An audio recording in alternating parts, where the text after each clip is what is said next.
Hello crafters, this is Yana Smakula for SimonsSTM.com. Welcome back for another Yippee For Yana episode. In this video, I'm making quick and easy Christmas cards with some simple techniques that anyone can do. I'm working with an older stamp set from Simon. This is the Merry Christmas Trees set. It is one of my favorites for quirky Christmas cards. I love the style used to illustrate these trees. It is just so fun and whimsical and different.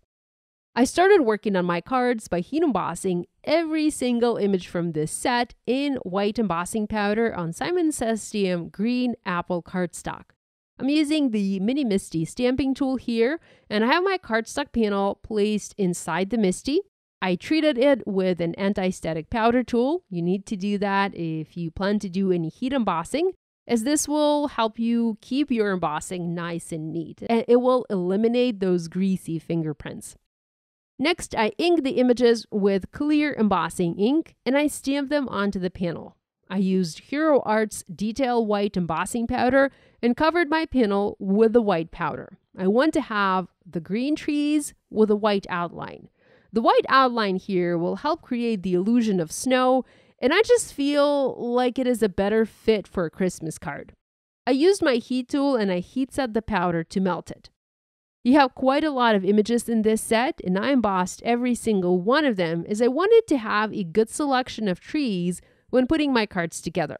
Now, this is an easy technique and an easy card design to replicate.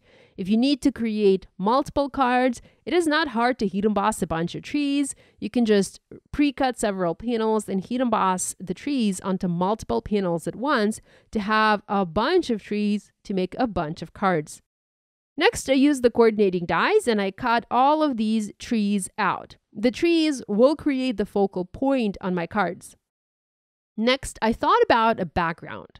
Now, I wanted to use colored cardstock for the background, as I often do, and I plan to go with the Simon Says Stamp Sea Glass cardstock, which is a very pretty light blue. I love using it for Christmas cards. But I didn't want to just add my Christmas trees onto the background and call it done. I wanted to do something else, and I had this idea to create a snowy dome around the tree and around the sentiment. Almost like a snow globe, but without the clearly defined bottom.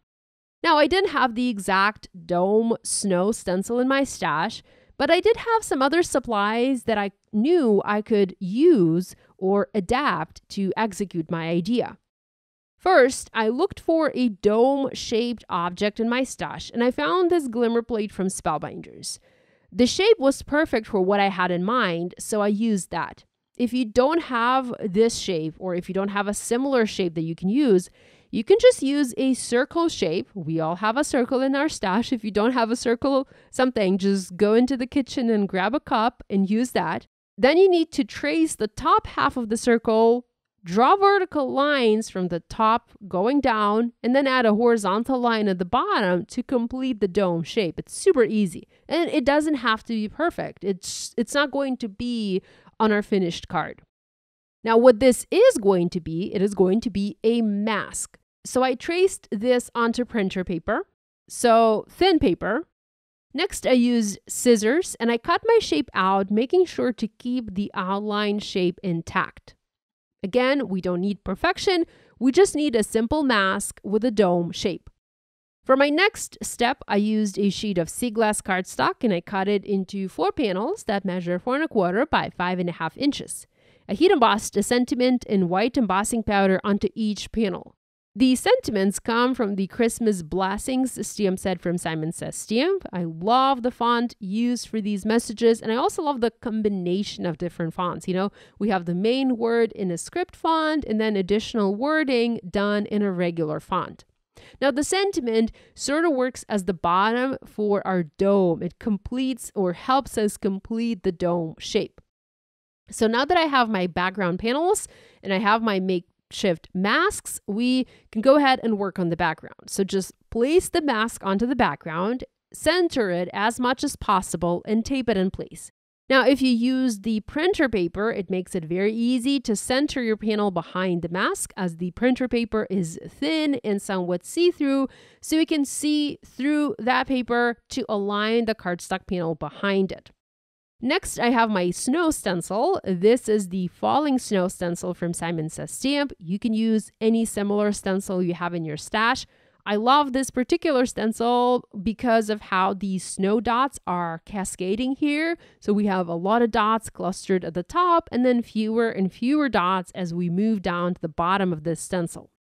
I taped the stencil in place over the paper mask, and I'm using the grid paste in Snowfall from Tim Holtz to create the snow effect on my card. Now, the paste will dry clear. It also has some glitter mixed into it, and that gives it a really nice, realistic snow effect. When you look at it, it really does seem like this is snow, and it is just starting to melt. It is a very cool product, especially for winter and Christmas cards. Now, if you don't have this particular paste, you can use just any regular texture paste, just use a white texture paste and maybe add some glitter on top, and you're going to have a beautiful result.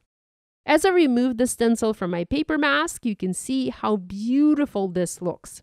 Keep in mind, this looks white now, but as the grid paste dries, it will become clear. Now, you can also step this design up a little bit by adding some basic ink blending before applying the paste. Here I have the Simon Says Stamp white ink. This is a pigment ink, and I'm going to ink blend some of this ink onto my dome shape, mostly at the top of the dome, to help define the shape a little bit better. Now, I'm not blending the entire shape, dome shape, the entire opening. I'm just blending the top semicircle part, and I'm not adding too much ink either. Right now, it is actually nearly invisible, I would say. It doesn't look like much, but you will be able to see it when I remove the paper mask. So you can ink blend some white ink before you add the snow onto your card if you want to have more definition to your dome. And here's what it looks like with all of that ink blending and the snow paste. I adhered my panels to A2 top folding card bases, and next I added my heat embossed trees on top. For some cards, like this one, I just went with one large tree, and then on the other cards, I used these smaller trees, several smaller trees. This design is very simple, yet it looks beautiful and elegant and very clean.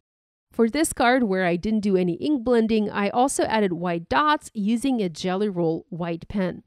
I also added some embellishments to my card. For this one with a large tree, I adhered the sequins onto the tree to mimic tree ornaments.